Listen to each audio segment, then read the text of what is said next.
हाथ पैरों में दर्द होना, जोड़ों में दर्द होना, ये आजकल की आम समस्या हो गई है। चाहे वो व्यक्ति किसी बड़ी उम्र का हो या कोई छोटी उम्र का हो, उसके पीछे एक बहुत बड़ा रीजन है, बहुत बड़ा नाम है, जिसको हम यूरिक एसिड कहते हैं। तो आज की इस वीडियो में हम यूरिक एसिड पर एक सारी चीजें कवर करने वाले हैं कि यूरिक एसिड क्या होता है, यूरिक एसिड कैसे बढ़ता है और कैसे जब बढ़ता है यूरिक एसिड तो उसके क्या क्या लक्षण आपको दिखाई देते हैं बॉडी में, और आप यूरिक एसिड को चेक कराने के लिए कौन सी जांच करा सकते हैं, इसका क्या लेवल होता है। उसके साथ साथ अगर आपका बॉडी में यूरिक एसिड बढ़ रहा है तो आपको क्या क्या प्रिकॉशंस लेनी चाहिए, आप क्या कर सकते हैं और क्या आपको नहीं करना है। तो इन सारी चीजों को हम आज की वीडियो में इसमें कवर करने वाले हैं। चलिए स्टार्ट करते हैं। देखिए, सबसे पहले हम समझते हैं कि यूरिक एसिड होता क्या है।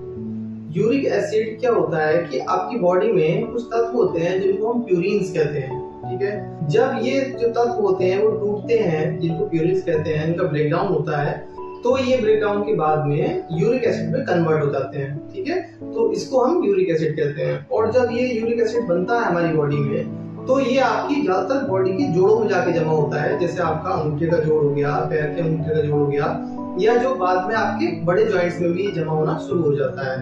अब हम बात करते हैं कि यूरिक एसिड के बढ़ने के क्या क्या कारण हो सकते हैं, किन किन वजह से बॉडी में यूरिक एसिड की मात्रा बढ़ जाती है।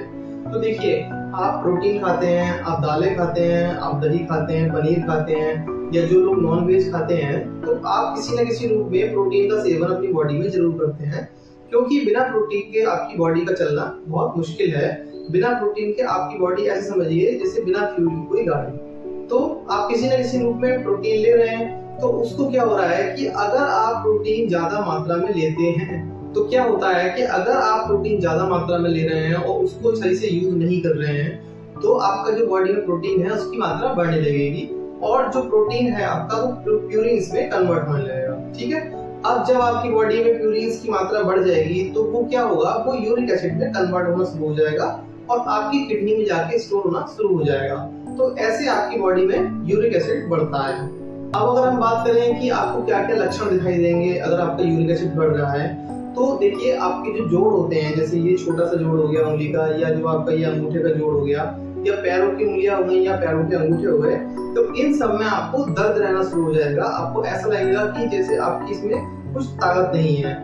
उसके साथ साथ जब आप सुबह सोकर उठते हैं तो आपके जो जॉइंट्स होते हैं उनमें ऐसा लगता है कि बहुत ज्यादा कोई चोट लग गई है जिसकी वजह से इसमें दर्द हो रहा है, और हल्की फुल्की आपको स्वेलिंग भी नजर आ सकती है स्टार्टिंग में। तो ये सारे जो लक्षण होते हैं ये यूरिक एसिड के बढ़ने पर आपको नजर आते हैं। अगर आपको ये कोई भी लक्षण दिखाई दे रहा है कि आपकी बॉडी में आपको लग रहा है कि यूरिक एसिड बढ़ रहा है, या आपकी जोड़ों में दर्द रहने की समस्या स्टार्ट हो गई है, तो आपको क्या करना है, आपको अपने पास में कोई लैब वगैरह होती है, लेबोरेटरी वगैरह, वहां आपको ब्लड सैंपल आपको अपना देना है और उनको बोलना है कि आपका सीरम यूरिक एसिड चेक करें।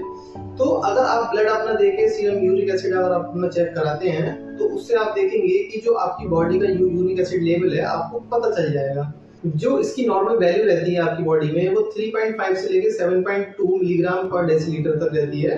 अगर इसके बीच में आपकी वैल्यू आती है तो आपको कोई भी परेशानी वाली बात नहीं है, और जो आपके जोड़ों का दर्द है उसका कोई और रीजन हो सकता है। लेकिन अगर इसकी वैल्यू 7.2 से ज्यादा आती है तो ये आपको विशेष ध्यान देने वाली चीजें हो सकती हैं। आपको बहुत सारी चीजों पे ध्यान देना होता है, क्योंकि आपका जो बॉडी में यूरिक एसिड का लेवल है वो बढ़ रहा है और आपको इसको कंट्रोल करने की जरूरत है। अब सपोज कीजिए कि आपने यूरिक एसिड टेस्ट कराया है, आपका सीरम यूरिक एसिड, और उसमें जो आपकी वैल्यू है वो 7.2 से ऊपर आती है और आपको जोड़ों में दर्द भी रहता है, तो अब क्या करना चाहिए आपको ऐसे में। देखिए, मैं आपको कुछ घरेलू टिप्स बता देता हूँ और उसके साथ साथ मैं आपको कुछ एलोपैथिक मेडिसिन भी बताऊंगा, लेकिन वो आपको अपने बिना डॉक्टर की सलाह से नहीं लेनी है। एलोपैथिक, आप आयुर्वेदिक जो घर के ट्रीटमेंट है वो आप कर सकते हैं। सबसे पहली जो चीज होती है यूरिक एसिड को कम करने के लिए आप अपने बॉडी में वाटर का इंटेक बढ़ा दें।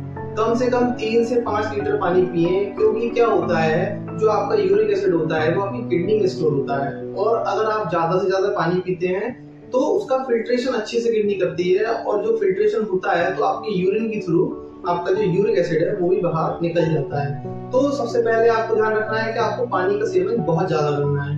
नंबर 2, आप सुबह खाली पेट 1 गिलास पानी में 1 चम्मच नींबू या 1 आधा नींबू डाल के आप जरूर पिए, क्योंकि जो विटामिन सी होता है, लेकिन नींबू होता है, उसका बहुत अच्छा रोल होता है आपकी किडनी का फिल्ट्रेशन करने में। तो ये भी आपकी यूरिक एसिड को बाहर निकालने में आपको बहुत अच्छी मदद करता है।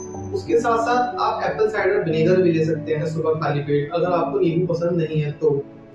इसके साथ साथ आप गिलोय का सेवन भी कर सकते हैं, ये भी आपका यूरिक एसिड हटाने में आपकी बहुत अच्छी मदद करती है। ये अभी तक हमने बात की थी आयुर्वेदिक मेडिसिन की या आयुर्वेदिक चीजों की जिससे आप यूरिक एसिड कम कर सकते हैं। उसके साथ साथ कुछ एलोपैथिक मेडिसिन भी आती हैं, जैसे एलोपिरिनॉल हो गया, फेविस्टिलेट हो गया। तो ये सारी चीजें भी आपका यूरिक एसिड कम करने में मदद करती हैं, लेकिन मैं आपको ऐसे रिकमेंड नहीं करूंगा। आप अपने डॉक्टर से परामर्श करें, उसके बाद ही कोई भी एलोपैथिक मेडिसिन ले, वो आपकी बॉडी के लिए ज्यादा बेहतर होगा। मैं आपको लास्ट में बताता हूँ कि आपको क्या क्या प्रिकॉशंस लेने चाहिए, क्या करना चाहिए और क्या नहीं करना चाहिए।